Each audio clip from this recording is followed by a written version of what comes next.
Quatrième point, le risque toxique. Alors, premièrement, la relation entre pollution atmosphérique et maladies respiratoires et cardiovasculaires est archi connue. Alors, l'exposition prolongée aux particules de 2,5 micromètres est la mieux documentée. Et je tiens à votre disposition un papier remarquable de Hoek, pour ceux que je crois que quelqu'un me l'avait demandé tout à l'heure. Pour chaque élévation de 10 microgrammes par mètre cube de ces particules, le risque de mortalité totale augmente de 6% et le risque de mortalité cardiovasculaire augmente de 11%. Et celui de mortalité respiratoire non cancéreuse n'augmente que de 3%. En d'autres termes, la pollution automobile, diesel compris, est pratiquement un des facteurs aussi responsables de la mortalité cardiovasculaire, par infarctus du myocarde et par cancer, que le tabagisme actif ou passif. C'est pratiquement la même chose à deux choses près. Je vous donne la référence ici en dessous. Ça nous demanderait une réunion en soi tout seul. En quoi le réchauffement climatique joue un rôle évident, en ce sens que il volatilise les substances cancérigènes, en particulier, ça a été démontré pour le cancer du poumon, et la diffusion de ces substances du fait des inondations ou d'autres événements extrêmes, et joue un rôle majeur. Alors surtout, le point sur lequel je voudrais peut-être assister à la fin, et je le donne pour je ne sais plus qui, avec qui j'en ai parlé tout à l'heure, c'est celui-ci. C'est que dans la plupart des substances, bio compris, on retrouve à peu près tous les pesticides de la création dans le bio. En faisant de la chromato, en se donnant un outil. On les retrouve tous. Simplement, à des concentrations moins fortes que dans les produits non bio. Mais on ne sait pas du tout quelle est la concentration toxique.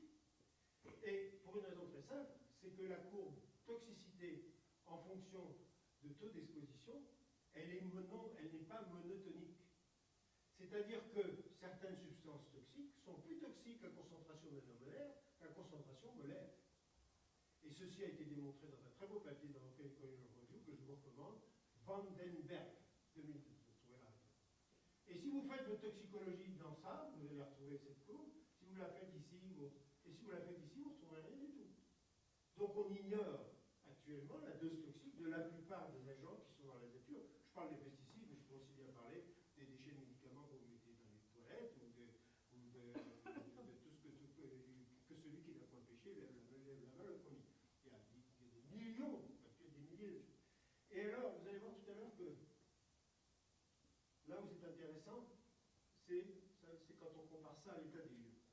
Et donc, pour terminer en vous parlant des prochains risques, des évolutions possibles, en dehors, bien entendu, des probables grandes catastrophes. Et je ne suis pas dedans, ce sont des catastrophes par définition, je ne sais pas quand elles vont venir. Alors, premièrement, l'élément probablement le plus chaud actuellement, c'est les changements de biodiversité au niveau des prokaryotes. Les prokaryotes, pour ceux qui ne sont pas du tout biologiques, les prokaryotes, c'est les bactéries. Alors, il y a des bactéries abiotiques, c'est-à-dire les bactéries qu'il y a dans le fumier, dans la nature, dans le plancton. Et puis, il y a les bactéries biotiques, c'est celles qu'il y a dans nos bouillons, sur notre peau, dans notre bouche, et sans lesquelles nous ne vivrions pas. Parce que ces bactéries, elles n'ont pas pour fonction que de nous empoisonner l'existence en nous donnant la colique. Elles ont aussi pour fonction de permettre de digérer une pomme. On ne pourrait pas digérer une pomme sans les bactéries de notre intestin. On ne pourrait pas surtout avoir un système immunitaire correct si on n'avait pas des bactéries bloquées par l'immunité de la paroi intestinale. Ce sujet est le plus brûlant sujet de médecine actuellement et le plus important, à mon avis, le plus important. Alors pour me dire en bête ou ma colonne sur les champs, je vais évidemment la faire très courte et la résumer ici. En dehors de notre génome humain, il y a 10 puissance 13 cellules, 3 milliards de paires de base, c'est-à-dire les unités du génome. Mais en dehors de ça, vous avez le génome de la flore intestinale, de la cavité buccale et de la peau. Et tous jouent un rôle majeur actuellement, et on sait par exemple que le génome, qu'il y a une relation très forte, ça a été montré par un groupe français, Le Châtelier et Cotillard, l'une par Toulouse et à Paris, si c'est son nom, qui ont montré qu'il y avait une relation très forte avec l'obésité, pour ne prendre qu'un facteur. Et je vais vous l'illustrer tout de suite. Encore une fois, je ne peux vous donner que quelques exemples. Ce facteur, c'est celui-là, ce groupe s'est amusé à compter le nombre de, alors si c'est le nombre d'individus, il a compté le nombre de gènes bactériens, c'est-à-dire en gros le nombre de bactéries dans vos intestins. Et il a montré que chez les non obèses, on avait une courbe de ce genre, c'est-à-dire qu'on avait beaucoup de bactéries, et que chez les non-obèses, et chez les obèses, on avait de façon extrêmement reproductive, sympathique, est paru dans Nature Arctic, Full Paper. Vous pouvez imaginer que ce n'est pas des données discutables sur le plan technique. Deux pics, un pic les sujets ont beaucoup de bactéries, et un autre où ils en ont très peu. Et ils ont démontré que les obèses avaient en fait moins de bactéries, non seulement moins de bactéries, mais moins d'espèces, mais des espèces différentes. Moins de bactéries et des espèces différentes de bactéries dans leurs intestins. Et qu'il ne s'agissait pas d'une relation, et quelle était la poule et quel était l'œuf. La poule, ce sont bien les bactéries, et l'œuf, c'est bien l'obésité. Ceci a été démontré par plusieurs méthodes. En d'autres termes, le changement microbiotique, le changement des microbes qui nous entourent dans l'intestin, dans la mer, etc., est directement lié actuellement avec un certain nombre de grandes maladies métaboliques.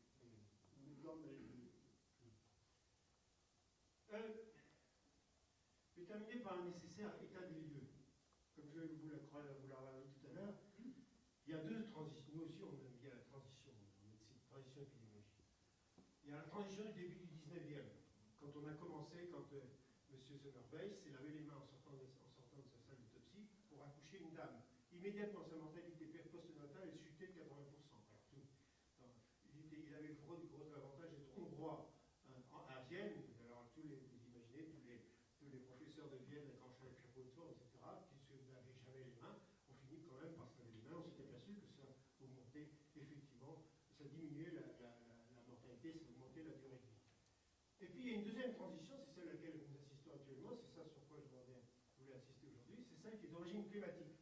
Depuis 50 ans, il y a une augmentation des maladies métaboliques et auto-immunes, une augmentation de l'obésité, une augmentation de l'asthme, une augmentation de toutes sortes de maladies auto-immunes, et en même temps une multiplication et une non-étude des toxiques de toute origine.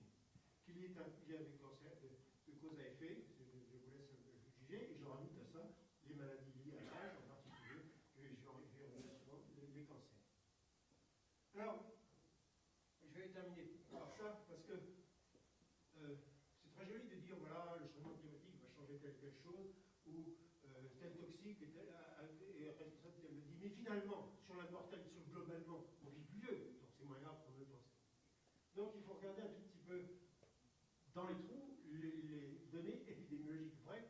La donnée épidémiologique majeure, ce sont les maladies émergentes, c'est-à-dire l'incidence, c'est-à-dire le nombre de cas de cette maladie qu'il y a de nouveau tous les ans.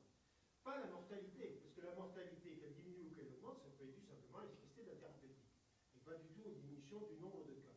Mais l'incidence, c'est le nombre de cas qui apparaissent tous les jours. Donc, alors, ce qui concerne les cancers, globalement, tous les cancers, il y a une augmentation de leur incidence annuelle en France. Ceci est une donnée de l'Institut national du cancer. Chez l'homme, quand on analyse, chez l'homme, ce sont surtout les cancers, cancers dits endocriniens, la prostate et le sein, mais aussi, vous voyez, toute une série d'autres cancers dont l'incidence a augmenté. Par contre, maladie cardiovasculaire, l'incidence de la maladie hypertensive, l'incidence de la fracture du myocarde a diminué. Mais, en même temps, l'incidence des facteurs de risque, en particulier de l'obésité et du diabète type 2, augmente depuis peu. Il y a donc raison de penser que la diminution de l'incidence de la maladie cardiovasculaire n'est que provisoire, puisque les facteurs causaux de cette maladie sont en train d'augmenter. Alors il y a un dernier problème dont on ne peut pas dire qu'il est lié qu'à l'âge, c'est l'augmentation faramineuse de la durée des maladies neurodégénératives. J'ai mis démence parce que la différence entre le diagnostic d'une maladie d'Alzheimer et des démences vasculaires n'est pas toujours bien faite. Elle est d'ailleurs très généralement, je dois ces données à quelqu'un qui est un des grands spécialistes de la question, qui est mon ami Joël Meyer. Et l'augmentation de 320% de l'incidence de l'Alzheimer, c'est certainement dû au fait qu'on vit plus longtemps, mais c'est très probablement pas dû qu'à ça. Alors, est-ce que c'est le changement climatique? Est-ce que c'est les bactéries? Est-ce que c'est le microbiome? Est-ce que c'est le toxique? Est-ce que c'est quel toxique? Je n'en sais absolument rien. Mais simplement, ça existe. Alors, termine sur cette diapo. Est-ce qu'il faut dire comme M. Jean-Pierre Dupuis, avoir un catastrophisme éclairé? Jean-Pierre Dupuis dit, c'est foutu. C'est foutu, mais faites attention. Mais soyez-en conscients. En gros, c'est ça. C'était très exactement le message de Jean-Pierre Dupuis dans son bouquin. Nous, la question qu'on s'est posée avec Jean-François Doucet et avec Louis Boeuf, c'est l'homme peut-il continuer à s'adapter à lui-même?